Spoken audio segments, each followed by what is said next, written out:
Place maintenant à la chronique culture de 64 minutes. C'est avec Estelle Martin qui va nous rejoindre. Elle a voulu marquer à sa manière ce bicentenaire.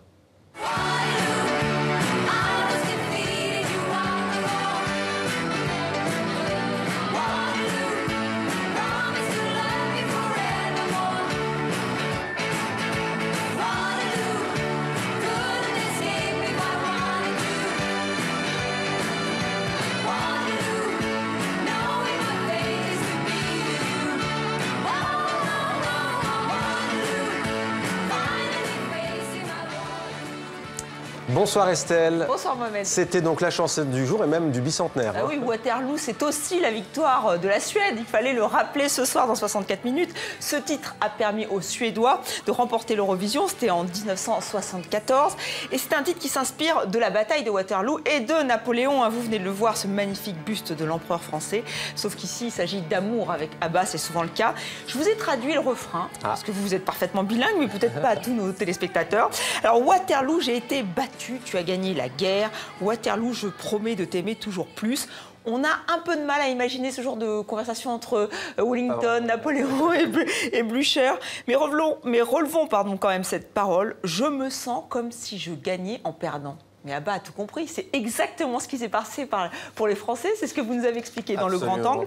Et je voulais reprendre cette magnifique citation, mais vous me l'avez piquée, Mohamed. Je suis désespérée. C'était ma chute. Voilà, cette défaite française brille d'une aura victorieuse. Je ne m'en lasse pas. Bon voilà, on est équitable entre la Belgique et la France ce soir. Estelle, on reste justement dans le passé avec un opéra de Gaetano Donizetti. Maria Stuarda se joue ce soir au Théâtre des Champs-Élysées, c'est à Paris. Maria Stuarda, l'histoire de deux souveraines, deux femmes, deux rivales. Marie Stuart, catholique, née reine d'Écosse, devenue reine de France. Et sa rivale, son opposée, Elisabeth, reine d'Angleterre, anglicane. Une œuvre maudite et un exemple parfait du bel canto, le beau chant. Écoutez.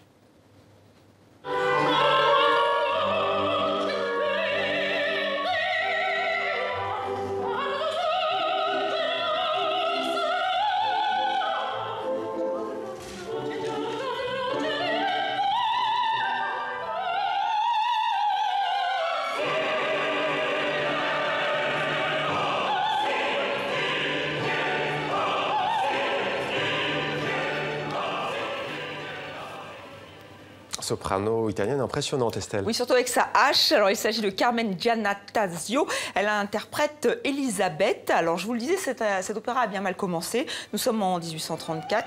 Gaetano Donizetti veut raconter cette lutte entre deux reines. Il imagine cette rencontre dans l'acte 2 entre les deux femmes. Un acte 2 qui va lui être fatal, non seulement parce que ces deux primadonnas, c'est-à-dire celles qui interprètent les deux rôles, se battent sur scène, c'est la générale. Et ensuite, la censure n'apprécie pas du tout que la reine Elisabeth soit traitée de ville bâtarde. L'œuvre est interdite. Alors, un an plus tard, la célèbre Malibran impose l'œuvre à la Scala, mais elle est tellement mauvaise que là aussi, c'est un fiasco total. Et imaginez-vous qu'il va falloir attendre 1967 pour que cette œuvre devienne un chef-d'œuvre, un succès, qu'il y ait un succès triomphal. Alors, Maria Stuarda, c'est donc à voir au Théâtre des Champs-Élysées à Paris. La première, c'est ce soir, c'est jusqu'au 27 juin. Je vous recommande cette production, plus pour la distribution que pour la mise en scène, qui est très moderne. Et pour terminer, Estelle, cette chronique demandait le programme, un nom qui n'était pas connu du grand public, disons-le, mais sa voix, si. Oui, si je vous dis Guy Pierrot, vous ne savez peut-être pas de qui on parle, mais écoutez. Je m'appelle Guy Pierrot. Non, pardon, Bruce Bonny. Hé, l'enclumé.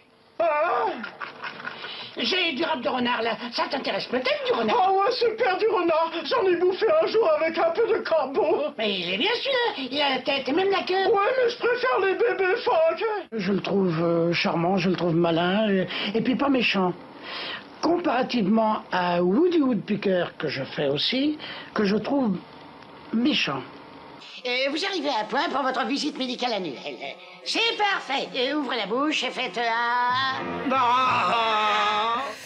Et voilà, le Quoi de neuf docteur, eh bien c'était lui, Guy Pierrot. Il vient de mourir, il avait 90 ans. Ce comédien français était une star du doublage. Alors beaucoup de dessins animés, on l'a dit, mais aussi des films. Il a doublé Woody Allen. Max la menace, un feuilleton que les quadragénaires ont bien connu, c'était lui aussi. Beaucoup de dessins animés, de films, de feuilletons. Et voici, donc on voulait lui rendre hommage à Guy Pierrot. C'était demander le programme. Merci Estelle.